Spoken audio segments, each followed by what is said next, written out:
आज की क्लास में हम देखेंगे मैथ के 5 अति महत्वपूर्ण क्वेश्चन जो हर एग्जाम में कहीं न कहीं बार-बार पूछे ही जाते हैं।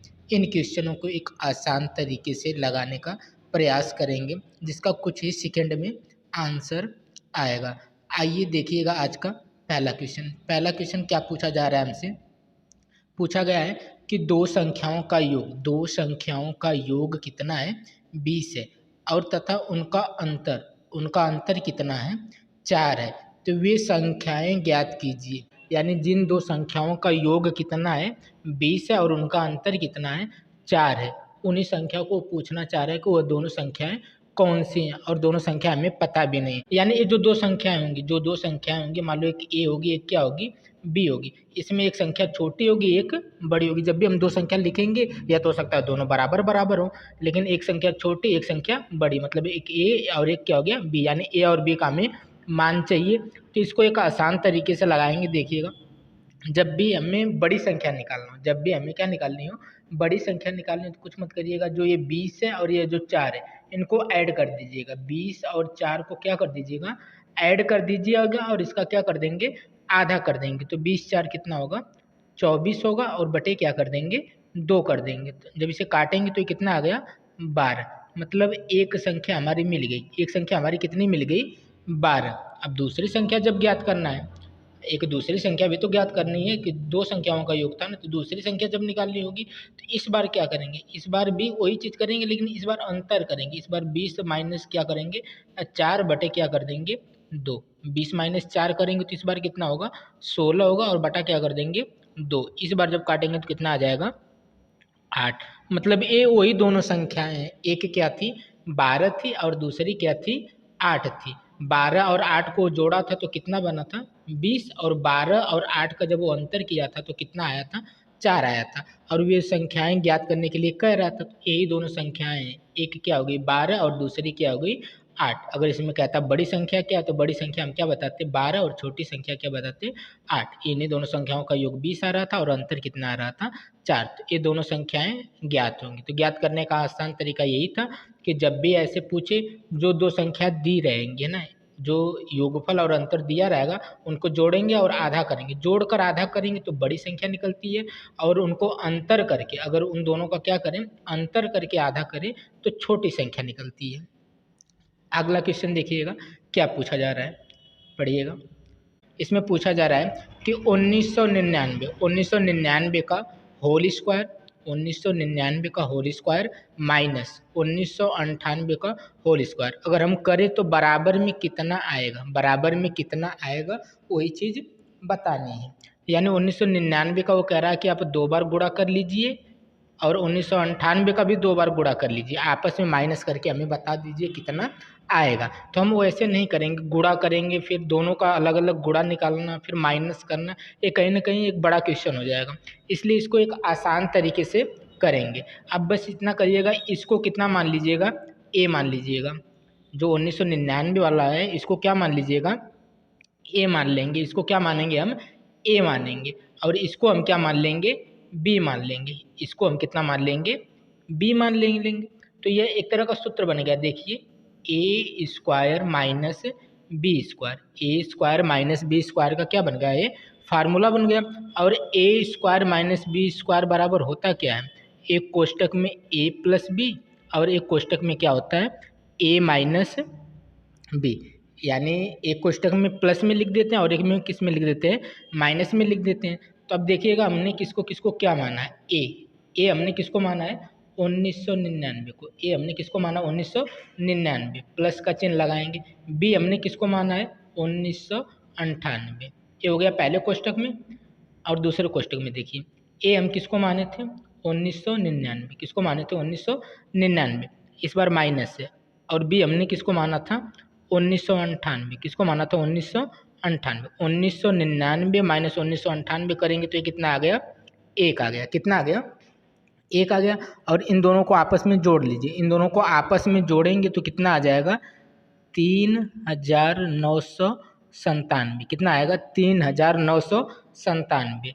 अब ये कोष्टक जब हटाएंगे तो बीच में क्या होता है? गुणा होता है। मतलब 3997 गुणे 1। यानी जब 1 में गुणा करेंगे तो आंसर कितना आ जाएगा निकल के? आंसर इसका कितना आ जाएगा 3997, क्योंकि किसी भी संख्या का जब एक में गुणा करेंगे तो स्वयं संख्या ही क्या आ जाती है, आंसर आ जाती है। तो इसका आंसर कितना आ जाएगा 3997, यानी इस क्वेश्चन का जो आंसर हो गया वो कितना हो गया 3997। अगला क्वेश्चन देखिएगा, अगला क्वेश्चन देखिएगा क्या पूछा जा रहा है हमसे। देखिए एक करड़ी का क्वेश्चन है, करड़ी का क्वेश्चन लगाइएगा, इसको भी एक आसान तरीके से लगाएंगे। देखिए इसको कैसे लगाएंगे, इसमें एक चीज़ ध्यान दीजिएगा, ध्यान क्या देना है कि इस वाले क्वेश्चन यानी ऐसे क्वेश्चन को जब भी हम हल करेंगे, ऐसे क्वेश्चन को जब भी हम हल करेंगे हमेशा अंतिम यानी हमेशा लास्ट से लगाना, यानी अंतिम से लगाते हुए आगे की तरफ जाएंगे। तो चलिए इसको अंतिम से हल करते हैं। तो सबसे अंतिम में चलेंगे तो रूट में क्या दिख रहा है 144, रूट में 144 का मान क्या होता है 12, रूट में 144 का मान क्या होता है 12।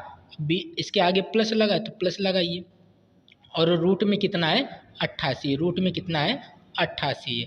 अगर आप 88 और 12 को जोड़ देंगे, 88 और 12 को जोड़ देंगे तो रूट में कितना बन जाएगा 100 बन जाएगा, और रूट में 100 का मान कितना आ गया 10।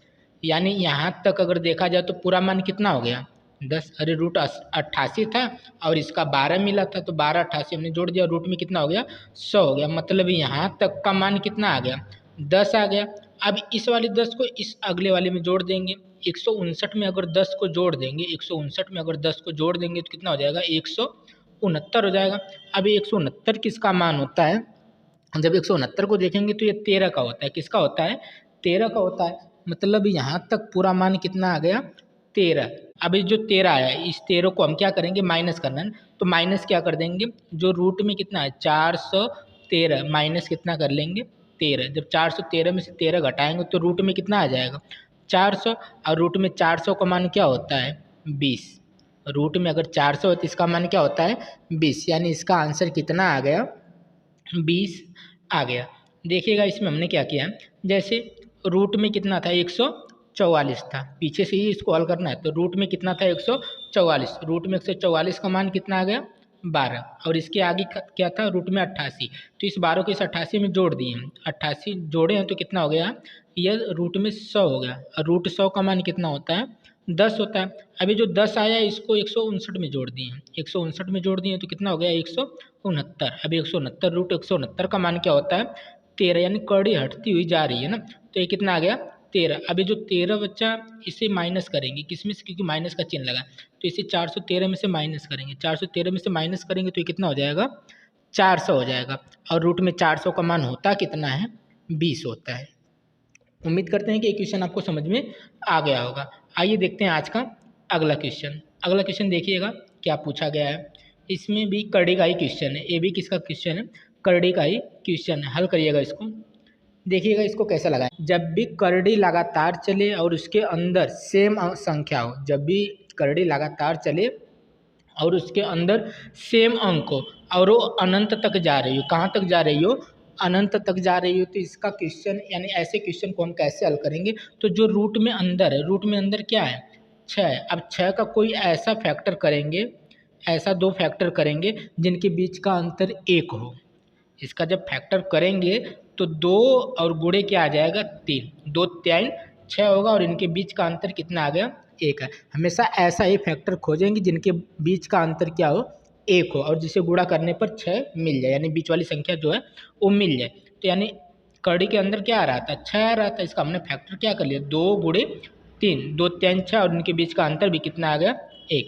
अब देखिएगा यहाँ पे प्लस माइनस का ध्यान देना, यहाँ पे प्लस लगा है ना, प्लस यहाँ लगा है, प्लस यानी संख्या प्लस में चल रही थी, जब भी प्लस में चलेगी तो बड़ा वाला हमारा आंसर हो जाएगा। बड़ा वाला क्या है इसमें 3 है, यानी इसका आंसर क्या हो जाएगा 3 हो जाएगा। अगर ये चीज़ माइनस में चली होती, अगर ये प्लस की जगह क्या रहा होता माइनस माइनस रहा होता, तो हम इस छोटी वाली संख्या को आंसर बताते। तो प्लस था तो हमने 3 को क्या कर दिया आंसर बता दिया। देखिएगा आज का अगला क्वेश्चन और आखिरी क्वेश्चन होगा। अगला क्वेश्चन देखिए, इसमें क्या पूछा गया इकाई अंक पूछा जा रहा है। इसमें हमसे क्या पूछा जा रहा है इकाई अंक को पूछा जा रहा है। देखिएगा इकाई अंक ज्ञात करना कि इकाई के अंक पे क्या आएगा। देखिए यह इकाई का अंक है, यह दहाई है, और यह क्या है सैकड़ा है। इसमें भी यह इकाई है, यह दहाई है, और ये क्या है सैकड़ा है। इसमें भी यह इकाई है और ये दहाई है और ये क्या है सैकड़ा है। तो हमें दहाई और सैकड़े से तो कोई काम नहीं, हमको पता है क्या करना है, सिर्फ इकाई पता करना है। हमें क्या पता करना है, सिर्फ इकाई पता करना है। तो सिर्फ इसमें का हम क्या लेंगे, इसमें का 3 लेंगे, इसमें का 4 लेंगे और इसमें का 2 लेंगे, क्योंकि सिर्फ हमें इकाई से काम है। तो इसमें का 2 लेंगे तो यहाँ पे 2 लिखिए, गुणे का चिन्ह गुणे लगा दीजिए। इसमें का 4 लेंगे तो यहाँ पे 4 लिख दीजिए और इसमें से 3 लेंगे, कितना लेंगे, 3 लेंगे। तो इकाई के अंकों का आप आपस में क्या कर लेंगे, गुणा कर लेंगे। जब इनको आपस में गुणा किया जाएगा तो कितना आएगा, ये 4 दूना कितना होगा, 8 होगा और 8 तरीके क्या हो गया, 24 हो गया। 8 तरीके कितना हो गया, 24 आ गया। इसमें भी अगर देखा जाए तो यह इकाई का अंक है और यह किसका अंक है, दहाई का अंक है। और हमें चाहिए क्या, इकाई का अंक। तो सिर्फ हम इकाई वाला लेंगे। जब इकाई वाला लेंगे तो हमारा आंसर कितना आ जाएगा, 4 आ जाएगा। यानी इसका आंसर कितना हो जाएगा, 4 हो